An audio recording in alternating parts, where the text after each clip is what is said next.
दुनिया में कोई ऐसे माता पिता नहीं है कि जो अपने बच्चों के बेहतर भविष्य के लिए वह दिन रात कड़ी मेहनत ना करें, लेकिन बच्चे जैसे ही अपने जवानी की दरी पर पहुंचते ना, उसी बीच अपना फैसला लेना खुद शुरू कर देते हैं। आज की घटना में सेम ऐसा ही कुछ हो जाता है कि एक बच्ची जैसे ही अपनी जवानी की उस दरी पर पहुंचती है जिस दहलीज पर दुनिया उसको सुरक्षित रखना चाहती है, और खुद वह फैसला अपना लेना शुरू कर देते हैं। अपने मन मुताबिक शादी की भी कर लेती है, लेकिन जब शादी कर लेती थी 2 साल बाद जो होता है उसके साथ कुछ ऐसा हो जाता है जिसकी वजह से वह हमेशा के लिए इस दुनिया को छोड़ के चली जाती है। लेकिन जब लोगों के सामने सच्चाई निकल के आता है, इसे सुनने के बाद लोगों को अपने कानों पर कतई यकीन भी नहीं होता है। आज की घटना में क्या था, आज की घटना में क्या हुआ, इस घटना की आप पूरी तरह से सच्चाई जानने के लिए इस वीडियो को आप लास्ट तक जरूर देखिएगा। नमस्कार दोस्तों, मैं प्रदीप कुमार आपको स्टडी बात चैनल पे मैं स्वागत करता हूं। दोस्तों आज की यह जो सच्ची घटना है, यह घटना है उत्तर प्रदेश, और उत्तर प्रदेश का एक जाना माना जिला भी पड़ता है, गढ़ भी पड़ता है मैनपुरी, और ठीक उसी का ब्रिजपुरा एक गांव पड़ता है। उसी ब्रिजपुरा के गांव के रहने वाले होते हैं महेश सिंह यादव। उनकी अपनी पत्नी भी होती है, उनका एक सबसे बड़ा बेटा होता है जिसका नाम होता है रोहित, अब जिसकी उम्र होती है 29 साल के आसपास होता है। उसकी अपनी पत्नी होती है ज्योति, जिसकी उम्र 25 साल के आसपास होता है। ज्योति और रोहित जो होते ना, एक जिम्मेदारी भरे परिवार के सदस्य भी होते हैं। रोहित जो होता है अपने परिवार का गुजर बसर करने के लिए ना, कुछ साल पहले जो होता है वह नौकरी की तलाश में निकल पड़ता है, लेकिन उसकी नौकरी खुद उसके पिता के बलबूते पर उसके ही गांव में एक पशुपालन विभाग में चिकित्सा के तौर पर लग जाता है, जिसकी वजह से इधर रोहित अपने परिवार और साथ में अपनी पत्नी का खर्चा पर्चा बेहतर ढंग से चलाना शुरू कर देता है। रोहित की पत्नी के साथ में ज्योति, दोनों की जिंदगी बेहतर तरीके से बीतना शुरू हो जाता है, अच्छे से जिंदगी गुजरने लगता है। तभी मैं बात कर रहा हूँ 9 जुलाई 2020 का दिन होता है। लगभग वही सुबह सुबह का 10 बजे का आसपास का टाइम होता है। उसी भी ज्योति के पेट में अचानक दर्द उड़ जाता है, और जब उड़ जाता है उसी भी ज्योति वहाँ घर में चीख चिल्ला पड़ती है। उसके घर के सदस्य के जितने भी लोग होते ना, यहाँ तक उसकी ननद, उसके सास ससुर भी इकट्ठा हो जाते हैं। इकट्ठा होने के बाद ज्योति से उसकी हालचाल पूछने लग जाते हैं। ज्योति कहने लग जाती है कि हमारे पेट में काफी दिनों से दर्द हो रहा है, लेकिन आज काफी ज्यादा दर्द बढ़ गया है। लेकिन उस समय ज्योति का जो पति रोहित मौके पर कहीं मार्केट गया हुआ था। उसी समय उसके पिता महेश जो होते हैं रोहित के पास फोन कर देते हैं, और बुलाने के बाद जो होता है उसकी पत्नी के बारे में सारी बात बता देते, कहने लग जाते कि ले जाओ अपनी पत्नी ज्योति का इलाज करा के लाओ, क्योंकि यहाँ जो ब्रिजपुर अपने गांव ना, इस गांव में ज्योति के इलाज के लिए कोई अच्छा डॉक्टर नहीं मिलेगा। इसलिए तुम यहाँ से लगभग 5 किलोमीटर दूर कीरतपुर के ही एक डॉक्टर है, उनका खुद का क्लिनिक है, हमारे काफी जानने पहचानने वाले हैं, उन्हीं के पास तुम चले जाओ। रोहित जैसे अपने पिता महेश की बात सुनता, सुनने के बाद होता कहता ठीक है, हम थोड़ा शाम होने दो तो फिर चले जाएंगे। शाम का वेट करता है, लेकिन जैसे ही शाम का 4 बजे के आसपास का टाइम होता ना, तो उसी भी ज्योति को साथ लेता है। साथ लेने के बाद रोहित मोटरसाइकिल में बैठाता है। बैठने के बाद होता है कीरतपुर पहुंच जाता है। उसी क्लिनिक में डॉक्टर को दिखाता है, और डॉक्टर से पूछ बैठता है कैसी हालचाल हमारी पत्नी की हो गई है। डॉक्टर कहने लग जा रही तुम्हारी पत्नी अब ठीक हो गई है, लेकिन हाँ 2 दिन बाद उसको एक बार जरूर दिखा देना। लेकिन तब तक काफी रात हो चुका होता है, वही लगभग 8 बजे का आसपास का टाइम हो गया होता है। ज्योति कहने लग जाती कि जल्दी घर चलो, नहीं तो काफी लेट हो जाएगा। ज्योति की यह बात जो होता है रोहित सुन लेता है। सुनने के बाद रोहित उसी समय ज्योति को बाइक पे बैठाता है। बाइक पे बैठाने के बाद जो होता है ना, चलाते चलाते कुछ दूर सफर तय करता है। ऐसे ही सिंहपुर नहर के करीब पहुंचते हैं ना, तो उसी बीच जो हुरैया पुल पड़ता है, वही मौके पर जाकर ज्योति अपने पति के पास एकदम हाथ पकड़ लेती है, और जब पकड़ लेती कहने लग जाती कि हमें यहाँ पर काफी डर लग रहा है। और रोहित कह देता है कोई डरने की बात नहीं है, अभी हम कुछ देर बाद सफर तय करके पहुंच जाएंगे। लेकिन हुरैया पुल के करीब जैसे ही इधर रोहित और ज्योति की बाइक पहुंचती ना, तो उसी बीच हुरैया पुल से जो होता है 2 शूटर निकलते हैं, उनके पास बाइक होता है, और उसी समय रोहित और ज्योति का बाइक रोक लेते हैं। लेकिन रोहित अपनी बाइक काफी स्पीड कर लेता है। जैसे भगाने लगता है उसी बीच जाकर 2 व्यक्ति पकड़ लेते हैं, और पकड़ने के बाद जो होता है उसी समय रोहित और साथ में ज्योति के ऊपर धड़ाधड़ एक के बाद एक गोलियां दागना शुरू कर देते हैं। और दागने की आवाज सुनकर जो होता है आस पड़ोस के जो गांव के लोग होते हैं ना, इकट्ठा होना शुरू कर देते हैं। अब आप जैसे ही गांव के लोगों को अपनी तरफ आते हुए देखते हैं ना, तो हमलावर तुरंत ही वहां पर लिबार पर लहराते हुए फरार हो जाते हैं। गाँव के लोग इकट्ठा हो जाते हैं, देखते हैं कि वहीं साइड में जो होता है एक खंभा होता है। उसी खंभे के पास जो होती है ना, रोहित और साथ में ज्योति की लहूलुहान होता है शरीर पड़ा हुआ है। वह व्यक्ति देखते हैं ना, रोहित और साथ में ज्योति को पहचान लेते हैं कि असल में यहाँ बिरजपुरा के रहने वाले हैं। और तुरंत ही जैसे जान पाते ना, उसी समय बिरजपुरा के रहने वाले महेश सिंह को फोन कर देते हैं। और महेश सिंह जैसे खबर पाते हैं ना, तो अपने छोटे बेटे मोहित को साथ लेते हैं, अपनी पत्नी को साथ लेते हैं। साथ लेने के बाद जो था उसी समय हुरैया पुल के करीब पहुंचते हैं। देखते काफी गांव के लोगों का जमावड़ा लगा हुआ है। और जैसे खंबे के पास पहुंचते वहीं पर उनकी बहू जो होती है ज्योति, मौके पर लहूलुहान अवस्था, यानी कि उसके पास लग रहा था कि अब तक जान नहीं बची है। लेकिन वहीं पर उनका जो बेटा होता है खून से लथपथ अवस्था में पड़ा हुआ था।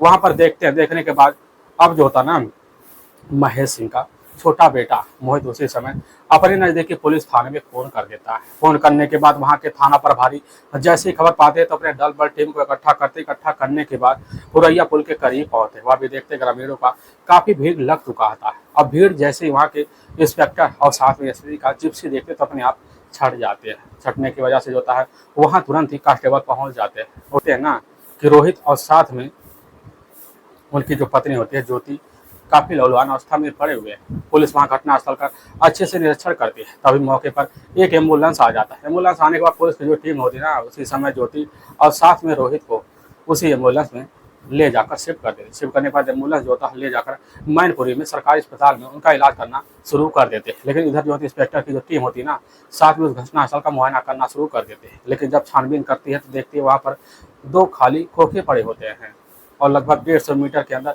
एक खाली खोखा और बरामद हो जाता है। घटनास्थल का जो नज़ारा होता है काफ़ी बद से बेहतर हो जाता है।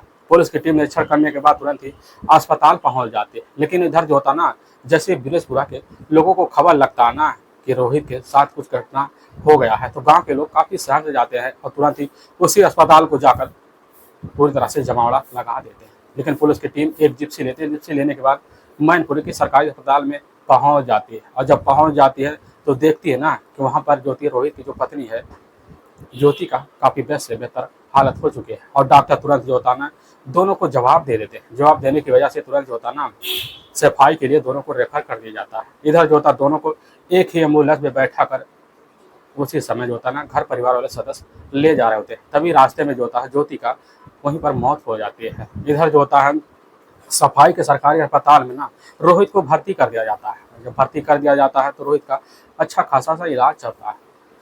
इधर जो होता है मोहित मौके पर उसी अस्पताल में होता है। पुलिस की टीम जो होती है ना अस्पताल में पहुंच जाती है। पहुंचने के बाद वहां पर खड़े रोहित का छोटा भाई जो होता है मोहित से पुलिस पूछने लग जाती है कि आखिर यह सब कैसे हो गया, आखिर यह सब कौन कर सकता है। मोहित जो होता है वहीं रोते अवस्था में पुलिस के सामने कहने लग जाता है कि साहब हमें पूरा विश्वास हो गया ना कि हमारी जो भाभी है ज्योति, ज्योति का जो मायका पड़ता है इसी पास है अगौधा, उसी गांव के रहने वाले होते हैं ब्रजेश मिश्रा। मिश्रा के 2 बेटे होते हैं। जो सबसे बड़ा बेटा होता है वह होता है गुलशन, और लेकिन छोटा बेटा होता है हिमांशु।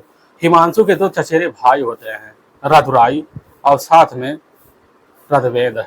रघुवेंद्र जो था ना ज्योति से काफ़ी जलता था, क्योंकि 2 साल पहले जो था ना हमारे भाई और हमारी भाभी का जो था अंतरजातीय विवाह हुआ था। इसी की वजह से जो होता है इधर ब्रजेश मिश्रा का जो पूरा परिवार होता ना ज्योति से काफ़ी खफा खफा रहता था। हमें पूरा शंका है कि उन लोगों ने मिलकर ना हमारे भाई और भाभी के साथ जो होता है ऐसा कारनामा किया है। पुलिस वहाँ पर खड़े जो होता है ना अब अमित की बात सुन लेती है। लेकिन जैसे अस्पताल पहुँच के पता लगता ना कि उस समय रोहित थोड़ा बहुत होश में आ चुका होता है। पुलिस वहीं पर खड़े रोहित से पूछताछ शुरू कर देते हैं। लेकिन रोहित जो होता है अपने भाई का सेम जवाब देना शुरू कर देता है। कहने लग जाता है कि साहब ना असल में हमारी पत्नी ज्योति का हत्या करने वाला कोई और नहीं है, उसका ही अपना भाई गुलशन है और उसका 2 चचेरे भाई हैं रघुराई और यजुवेंद्र। तीनों ने मिलकर ना हमारे साथ ऐसा कारनामा किया है। वहाँ पर जैसी बात अब रोहित की सुनने के बाद होता है उसी समय पुलिस की टीम जो होती है ना उसी की तहरीर पर जो होता है इधर ज्योति मिश्रा की मायके वाली के पूरे परिवार के ऊपर जो होता है मुकदमा दर्ज कर लिया था। पुलिस की जो टीम होती है ना उसी समय अगौदा गाँव पहुँच जाती है।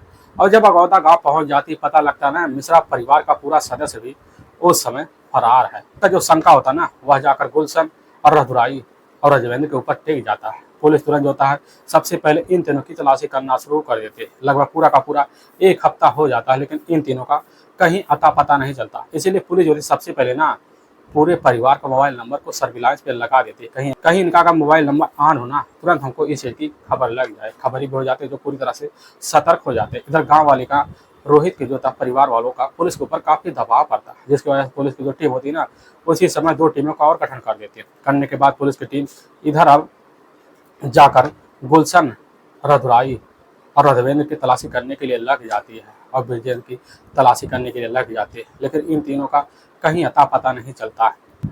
तभी 16 जुलाई 2020 का दिन होता है, शाम का टाइम। उसी भी खबरी को पता चलता है, इसी अकौता गांव के बगल एक ट्यूबवेल है, उस ट्यूबवेल में जाकर गुलशन और साथ में रधुराई और रघुवेंद्र छिपे हुए हैं। पुलिस की टीम जैसी खबर पाती जाकर उसी ट्यूबवेल को घेर लेती है और वहीं से गुलशन और रधुराई और रघुवेंद्र को अपने कब्जे में लेती है।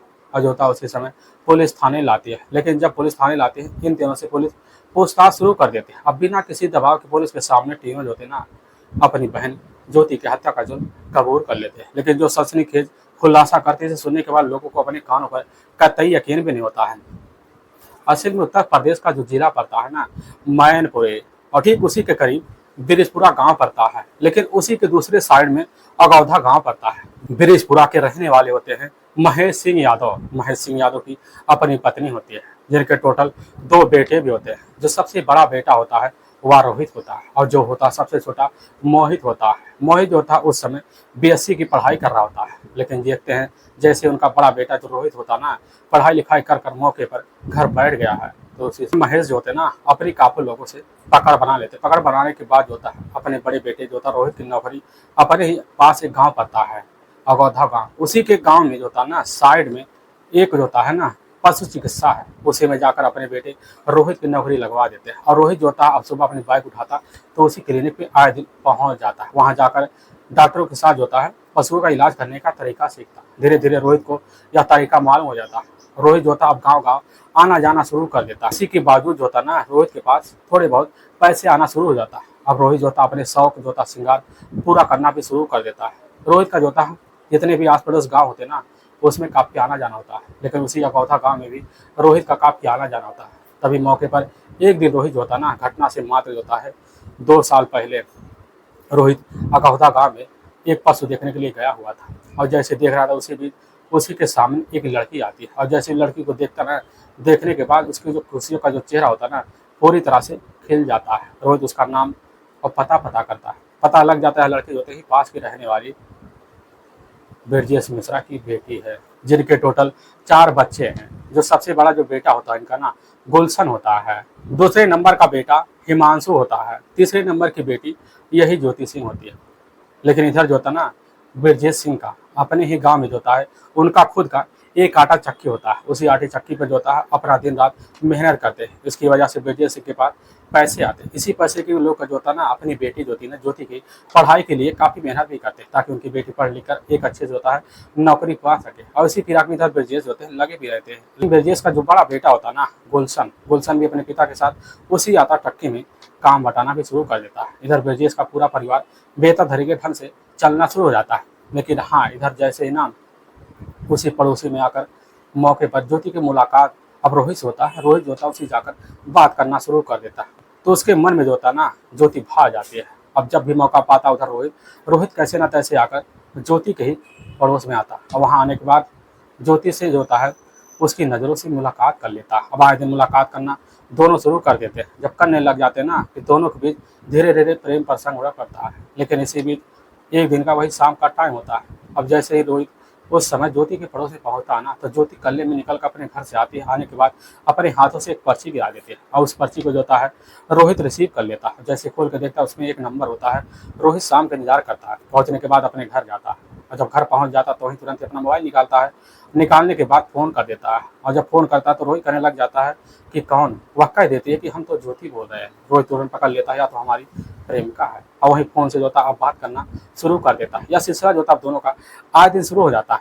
अब जब शुरू हो जाता है, दोनों गांव के बाहर ज़्यादातर मिलने भी लग जाते हैं। मिलने की वजह से होता है कहीं इनका आना जाना भी हो जाता है। धीरे धीरे इनका जाकर बागों में मिलना जुलना चालू हो जाता है। धीरे धीरे के प्रेम प्रसंग जो होते हैं ना, बढ़ना शुरू हो जाते हैं। इसलिए इनके चर्चे पूरे गाँव में बढ़ जाते हैं। और जब बढ़ जाते इसकी खबर आकर इधर ना, अब ज्योति के पिता जो होते हैं ब्रजेश मिश्रा को लग जाता है। ब्रजेश मिश्रा जैसे खबर पाते हैं ना, उसी समय अपनी बेटी ज्योति को बुलाते हैं, काफ़ी समझाते बुझाते हैं, धमकाते, कहने लग जाते हैं, बेटी वह तो दूसरे बिरादर का है, इसलिए हम तुम्हारी होता है ना उसके साथ कोई रिश्ता रखना नहीं चाहते हैं। अब जैसे अब बात ज्योति सुनते कहने लग जाती है, पिताजी हम तुझसे शादी करना चाहते हैं। ब्रजेश तुरंत अपनी बेटी को वहीं धमकाते, यहाँ तक कि इसकी पिटाई भी कर देते हैं। इसकी जानकारी आकर इधर ज्योति ने रोहित को दे दी। रोहित तुरंत ही फैसला लेता है, और जब लेता दोनों मिलकर आज से ठीक 2 साल पहले उसी समय घर परिवार छोड़कर इधर ज्योति और साथ में रोहित दोनों भाग जाते हैं। लगने के बाद 17 सितंबर 2018 का दिन होता है। उसी दिन जो होता है प्रयागराज पहुंच जाते हैं। प्रयागराज पहुंचने के बाद वहां जाके कोर्ट में जो होता है दोनों मिलकर जो होता है अपनी सहमति से कुछ दोस्तों के सहारा लेकर वहीं पर कोर्ट मैरिज कर लेते हैं। कोर्ट मैरिज करने के बाद तुरंत जो होता है उसी समय दिल्ली निकल जाते हैं। दिल्ली निकलने के बाद जैसे खबर लगता ना ज्योति के पिता को कि दोनों ने मिलकर वहां जाकर कोर्ट मैरिज कर लिया, तो ज्योति के पिता उस समय काफी खफा हो जाते हैं। खफा होने के बाद अपने नजदीकी पुलिस थाने में जाते हैं ना, जाकर रोहित के ऊपर जो होता है अपनी बेटी का अपहरण का मुकदमा दर्ज करवा देते हैं। इधर ज्योति पुलिस की टीम रोहित की तलाशी करती है, लेकिन कहीं बार पुलिस की टीम को जो होता है रोहित के बारे में अता पता नहीं चलता। इधर रोहित जो होता है ज्योति को लेकर दिल्ली में कुछ दिन रखने के बाद जो होता है अपने पिता से जो होता है ना उस समय रोहित बात करता है। उसके पिता महेश सिंह रोहित से कह देते हैं कि बेटा तुम घर चले आओ। इधर जो होता है रोहित अपने पिता महेश की बात मान लेता। मानने के बाद ज्योति को साथ लेता। साथ लेने के बाद जो होता है अपने ही गांव ब्रिजपुरा आ जाता है, और ब्रिजपुरा आने के बाद अपनी पत्नी के साथ अपनी जिंदगी जो होता है अपने कमरे में बिताना शुरू कर देता। लेकिन इसकी खबर जैसे जाकर ना ज्योति के जो पिता होते हैं ब्रजेश मिश्रा को लगता है, तो काफी भन्ना से जाते हैं। भन्ना जाने के बाद तुरंत जो होता है अपने नजदीकी पुलिस थाने में पहुंच जाते हैं। पहुंचने के बाद पुलिस के ऊपर जो होता है उसी समय ना रोहित को गिरफ्तार करने के लिए दबाव मारना शुरू कर देते हैं। पुलिस की एक टीम होती है, पुलिस की टीम जो होती है ना वहाँ से तुरंत ही रवाना हो जाती है और ब्रिजपुरा गांव पहुंचती है। वहाँ रोहित को और साथ में ज्योति को दोनों अपने कस्टडी में लेती है। कस्टडी में लेने के बाद थाने ले आती है, और जब थाने में ले आता ना तो उनसे कुछ पूछताछ किया जाता है। इधर जो होता रोहित और साथ में ज्योति अपने पास रखा हुआ वही जो होता ना कोर्ट मैरिज का सर्टिफिकेट निकाल के दिखा देते हैं। और जब पुलिस जो होती है ना कोर्ट मैरिज का सर्टिफिकेट देखने के बाद पुलिस होता है इन दोनों को बालिग समझकर उसी समय वहां से अपनी तरफ से रिहा कर देती है।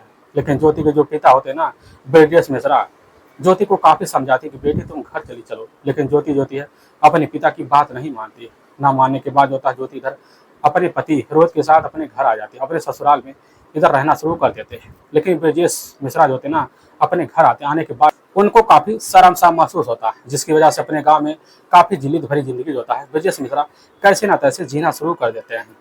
अपनी बेटी को मनाने के लिए कई बार जो था उसके ससुराल में पहुंच जाती है, लेकिन उनकी जो बेटी होती है ज्योति अपने जिद पे अड़ जाती है। इधर जो होता है जैसे ही गुलशन और साथ में गुलशन का अपने जो चचेरा भाई होता है ना रघुराई और रघुवेंद्र को पता चलता है, तो उसी समय जो होता है दोनों मिलकर खतरनाक फंसा लेते हैं। कहने लग जाते कि हम जाकर ना ज्योति और साथ में रोहित को इस समय जो होता है दुनिया से हमेशा हमेशा के लिए हटा देंगे। लेकिन इधर जो होता है ब्रजेश मिश्रा के कोई अपने खास करीबी होते हैं, जाकर इधर गुलशन और साथ में रघुराई और रघुवेंद्र को काफी समझाते हैं कि बेटे ऐसा तुम्हें कारनामा नहीं करना, अगर तुम कर देते हो पकड़े भी जाओगे तो हमेशा हमेशा जेल के सलाखों के पीछे भी पहुंच जाओगे। यह बात जैसे गुलशन और इधर जो होता रघुराई और रघुवेंद्र सुनने के बाद उनकी बात मान लेते हैं। उनको लगने लगता है अगर यह काम को अंजाम इस समय हम देते तो काफी पकड़े जाएंगे। यह बात सुनकर जो होता है उसी समय तीनों चुपचाप बैठ जाते हैं। इधर लगभग जो होता है ना रोहित और साथ में ज्योति का जिंदगी का 2 साल का वक्त बीत जाता है, और जब बीत जाता है इधर जो होता है गुलशन और रघुराई और रघुवेंद्र का जो था गाँव में रहना काफी दुश्वार हो जाता है, क्योंकि उसकी जो अपनी बहन होती है ज्योति किसी अन्य गैर जातीय लड़के से विवाह कर लेते हैं, जिसकी वजह से उसके अपने खास जो आस पड़ोस के जो होते हैं लोग वह इधर गुलशन और साथ में उसके परिवार को तंग करना भी शुरू कर देते हैं। इधर जो होता है ना रघुवेंद्र के रिश्ते की जो होते हैं देख रेख शुरू हो जाते हैं, लेकिन जहाँ भी रिश्ते की तलाशी में रघुवेंद्र के घर परिवार वाले जाते हैं ना पता लगता है ज्योति जो होती है किसी अन्य बिरादरी के लड़के से शादी कर ली। इसकी वजह से इधर रघुवेंद्र का रिश्ता टूट जाता है, जिसकी वजह से रघुवेंद्र और साथ में गुलशन और रघुराई तीनों काफी ज्यादा परेशान हो जाते हैं कि हमारी बहन जो था ज्योति की वजह से हमारे घर परिवार का पूरी तरह से तहस नहस हो रहा है, इसीलिए हमारे भाई का कहीं पर शादी नहीं हो रहा है। और इन सबका झगड़े का जो कारण मानते हैं ना वह मानना शुरू कर देते हैं ज्योति को। इसीलिए उस समय जो होता है तीनों मिलकर एक फैसला लेते हैं। इसी फैसले के तहत जो होता है रघुराई अपने बहन के पास जाता है, ज्योति को मनाना जुनाना लगता है, कहने लग जाता है कि रोहित को तुम्हारे पास जो होता अब भी समय है कि अभी तुम उसको छोड़ दो। लेकिन ज्योति जो होता है अपने भाई रघुराई की बात नहीं सुनता, वहां से रघुराई वापस चलाता है अपने घर में वहीं रोना शुरू कर देता है। और जैसे गुलशन और इधर जो होता है रघुवेंद्र को खबर लगता है ना तो तीनों मिल जाते हैं। मिलने के बाद उसी समय एक खतरनाक निर्णय लेते हैं, कहने लग जाते हैं ना कि आज के बाद जो होता है अपनी बहन ज्योति और साथ में अपनी बहनोई रोहित को अपनी जिंदगी में दोबारा नहीं देखना चाहेंगे।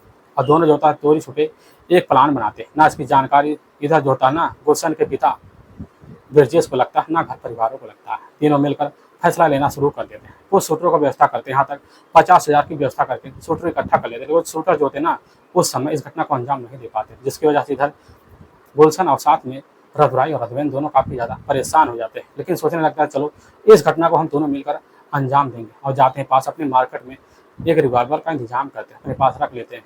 और उसी समय जो होता है इधर रघुराई और रघुवेंद्र दोनों मिलकर जो होता है रोहित और साथ में ज्योति का नेकी करना शुरू कर देते हैं। महीना तो रेकी करते हैं, लेकिन तभी 9 जुलाई 2020 का दिन होता है। उसी दिन लगभग 4 बजे का आसपास का टाइम होता है। उसी भी जो होता है रघुवेंद्र ज्योति और साथ में रोहित को एक ही बाइक पर बैठ करना कीरतपुर इलाके में जाते हुए देख लेते हैं। और जब देख लेते हैं इसकी सूचना आकर इधर जो होता है रघुवेंद्र आकर रघुराई को देता है, रघुराई जाकर गुलशन को देता है। गुलशन थोड़ा समझ जाता ना कि आज हमें इस घटना को अंजाम पूरी तरह से देना है, चाहे जो हो जाए। और उस समय इधर रघुराई और रघुवेंद्र और साथ में गुलशन तीनों अपनी मोटरसाइकिल उठाने के बाद होता है सिंहपुर पुलिया के पास जाते हैं। और जब जाते हैं वहीं जाकर झाड़ियों में छिप जाते हैं। शाम का टाइम हो जाता है, 8 बजे के आसपास का टाइम होता है। उसी बीच रोहित और इस में जो होता है ना ज्योति दोनों अपनी बाइक पे वापस आना शुरू कर देते हैं। और जैसे सिंहपुर पुलिया के पास पहुंचते हैं उसी बीच गुलशन और साथ में रघुवेंद्र दोनों जाकर खड़े हो जाते हैं। जाकर रोहित का बाइक रोक लेते हैं। इधर जो होता है रघुराई जाकर रास्ते की नेकी करता है, कहीं कोई आ ना जाए। गुलशन और रघुवेंद्र दोनों मिलकर जो होता है ज्योति और साथ में रोहित के ऊपर धड़ाधड़ गोलियां बरसाना शुरू कर देते हैं। लेकिन सबसे ज़्यादा गोली लगता हुआ जाकर ज्योति को लग जाता है। लगभग डॉक्टरों के मुताबिक 6 गोली लग जाती है। इसकी वजह से घटनास्थल पर ही ज्योति की मौत हो जाती है। और इधर जो होता है 2 गोली रोहित के सीने में भी दाग देते हैं। लेकिन डॉक्टर के द्वारा जो होता है अस्पताल में रोहित कैसे न तैसे बच जाता है। अब इधर जो होता है अपनी घटना को अंजाम देने के बाद गुलशन और रघुराई और रघुवेंद्र तीनों वहाँ से तुरंत ही फरार हो जाते हैं। लेकिन वाकई में दोस्तों पुलिस के सामने जैसे सच्चाई निकल के आती है ना, उसी बिना पर पुलिस की जो टीम होती है इन तीनों को अपनी कस्टडी में लेने के बाद ले जाती है, वहाँ की कोर्ट में पेश कर देती है। कोर्ट पेश करने के बाद इन तीनों पर काफ़ी गंभीर धर्म मुकदमा दर्ज करके ले जाकर हमेशा हमेशा के लिए जेल के सलाखों के पीछे भी डाल देती है। दोस्तों हमें इस घटना का सुनाने का उद्देश्य किसी को परेशान करना नहीं है, बल्कि आपको यह बताना है कि आप जहाँ भी रहें आप सावधान और सतर्क जरूर रहें। दोस्तों अगर आपको यह वीडियो पसंद आ रहा है तो इस वीडियो को आप ज़्यादा से ज़्यादा शेयर और सब्सक्राइब जरूर करें, जिससे हम आपके बहुत आभारी रहेंगे। फिर मिलेंगे नेक्स्ट वीडियो लेकर, तब तक के लिए जय हिंद और जय भारत।